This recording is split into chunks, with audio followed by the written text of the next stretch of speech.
that's turned the vinyl over. Other people might listen on other methods.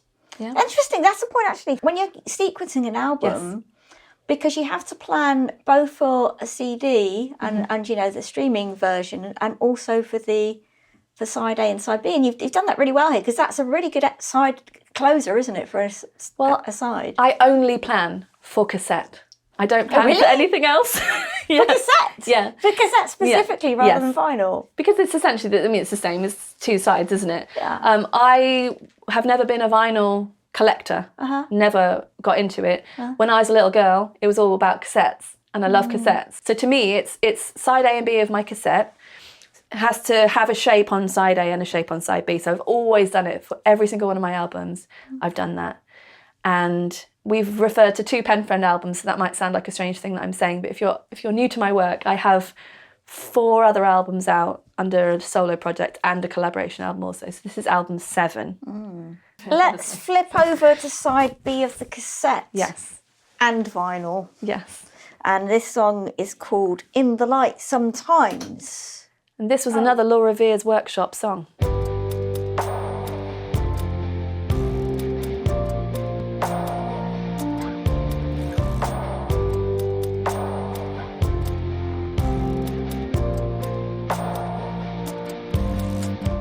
And this is a classic opening of a side, isn't it? But like I say, when I was talking at the beginning, because sometimes people will open a whole album in this kind of thing. Yeah. It's kind of, sometimes they'll go straight in with the hit. Sometimes they'll go in with something gently like this, leading into the big hit on the second one. Yeah. You went straight into the most intense bit of the whole thing. Yeah. But now you've done this you've just got a really lovely, beautiful, mellow song to lead you into side 2. What's this one about? It's about the same stuff that The Life of the Party's about, but it's from a slightly different angle. And it actually started off as a much slower, much more upsetting to me song. Because when I'm writing a song, if I don't feel anything, I'm never really going to finish that song. I have to feel something. So this song has made me cry multiple times while writing it, recording it, trying to figure out the tempo and all that stuff. This is like an upbeat version, kind of the version that I originally wrote anyway. So I was like, this could be a completely heart-rending sort of ballady thing, or I could put typewriter sounds on it and make it a bit fun. So I decided to do that. I hadn't even noticed the typewriter sounds. Are you kidding me? I hadn't. I'd noticed some of the sound. I'd noticed some of the textures. I hadn't really twigged that it was typewriters. That's what I mean. Yeah.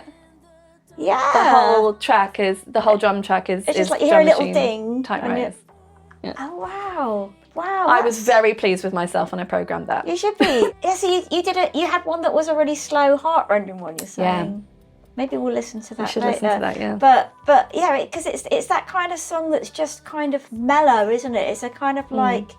You're sat in the afternoon, looking out of the window with a delicious beverage of whatever you want, and just pondering on your life and feeling kind of maybe thinking of someone or some place. And it's just, I don't know, it's just a nice vibe song, this one, I think. That's really interesting to me because it's so heartbreaking, and there's one of my most uncharitable lines ever in it. Which is in the light sometimes I fall to pieces, in the dark sometimes I can't believe it. You think I forgive you, but I never mean it. The light sometimes I fall to pieces. In the dark sometimes I can't believe it. You think I forgive you, but I never mean it. Isn't that awful? That's such a horrible thing to say to someone. I'm obviously never going to say that to anyone. That's but true, I put it in a song. it? And yet musically it does feel very mellow.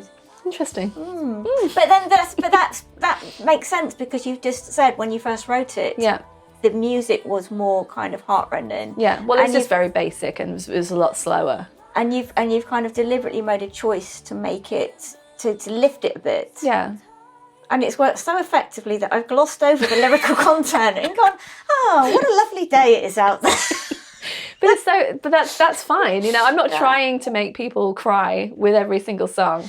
Yeah. But there's messages in there for me, and there's messages in there for others, and it's just, you know, I like the fact that people will pick up different things on different days as well.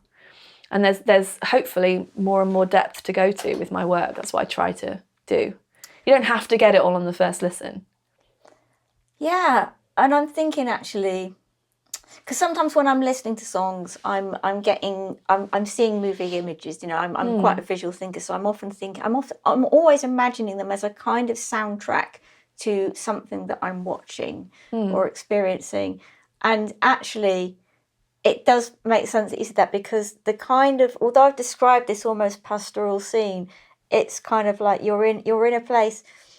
I guess it could be a kind of soap opera kind of place in that life is not necessarily amazing, and there might have been some really awful stuff, but you're just having a moment and going like, the sun is shining. Well, that's it. It's the hope thing again, isn't it? I write songs about some pretty heartbreaking stuff, but I don't necessarily need to drag everybody else through it. Do you know what I mean? So I want to process those things for myself, put them into a song so that I can move on.